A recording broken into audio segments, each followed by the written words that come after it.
ஓம் ஆறுமுக அரங்கமகா தேசிக சுவாமிகள் திருவடிகள் போற்றி.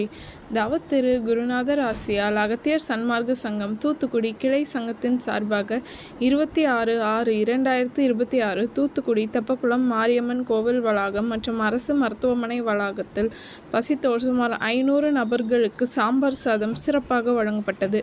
வழங்கியவர்கள் ராயல் டிரான்ஸ்போர்ட் ஓனர் திரு மீரான். அன்னதானத்திற்கு பொருளுதவி செய்தவர்களும் தொண்டு செய்தவர்களும் அவர்கள் குடும்பத்தாரும் எல்லா வளமும் பெற்று சிறப்புடன் வாழ வேண்டுகிறோம்.